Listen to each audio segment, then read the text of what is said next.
जो इंसान अनभिज्ञ है वो आपकी चर्चा को नहीं समझ सकता, लेकिन जो वास्तविक विवेकशील है वो चीज़ समझता है। जितना भी आपने इस मीटिंग के अंदर किसानों को अवगत कराया, यही हालत इस भूमि की हो गई है। भूमि स्वयं किसान ने बंजर कर दी।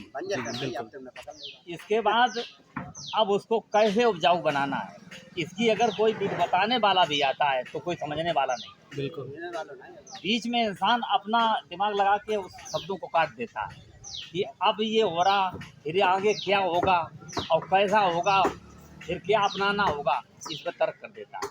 लेकिन उसको ये देखना चाहिए कि जो इंसान आप लाए हैं इसको यूज़ करने के बाद पहले अपनी ज़मीन को ये देखिए कि ये ज़मीन आज के 1 साल पहले कैसी थी, और जब मैंने इस चीज़ को अपनाया तो इसके बाद बदलाव हुआ या नहीं हुआ, इस पर दिमाग लगाना चाहिए। और अगर समझ लें कि बदलाव नहीं हुआ तो उसको छोड़ दें, क्या ज़रूरत है।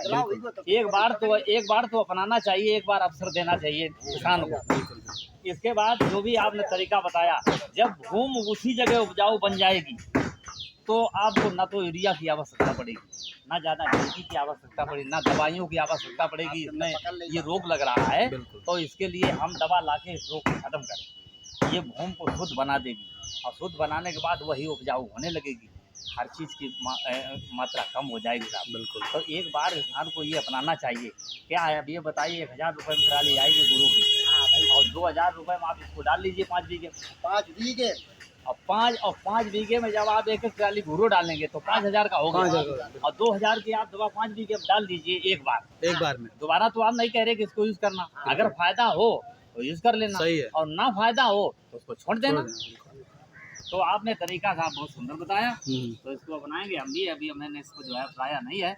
नहीं, इस बार जैसे आप अभी इसको देखे हैं तो आपके बातें थोड़ा सा समझ में आई हैं कि लोग को आज नहीं समझ में आ रहा, लेकिन कल समझ में आएगा। ठीक है ना। चलिए देखिए, हमारे आपका शुभ नाम क्या है? प्रेमचंद प्रेमी।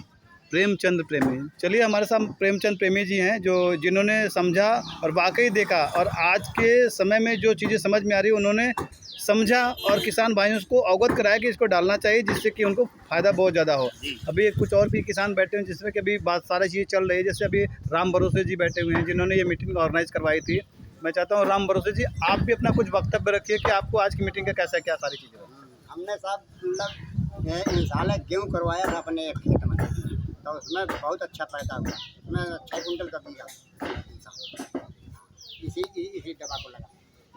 अब हमने पेड़ में एक दिन मतलब मरी जा रही पेड़, तो मैंने कहा ना उनसे फायदा यही भाई सही है। हमने फोन किया तो उनने कई तीनों चीज़ें मिला करके कंच दो टंगे, और बस तुम्हारी पेड़ फंस जाएगी। मैंने कंची अब तीसरे दिन गए बिल्कुल नका लगा। चलिए, बहुत बहुत धन्यवाद। तो फ्रेंड्स, आपने देखा कि यहाँ पर सारी चीज़ें सब चल रही हैं, यानी कि हमने जो मीटिंग किया यहाँ पर किसानों का जो रुझान है, काफ़ी अच्छा रुझान है। लोग डालने के लिए प्रेरित हैं, और कुछ समय से डाल भी रहे हैं लोग, रिजल्ट इन लोग को मिल रहा है। तो मैं आप सभी लोगों से बस यही कहना चाहूँगा, जितने भी हमारे किसान मित्र किसान भाई हैं, वो सब लोग इस पर एक बार पहल करें, एक बार कोशिश करें कि नहीं, एक बार डाल कर देखा जाए, रिजल्ट आए तो फिर इसको आगे प्रोसीड किया जाए, अदरवाइज छोड़ दिया जाए। तो thank you very much, all the best.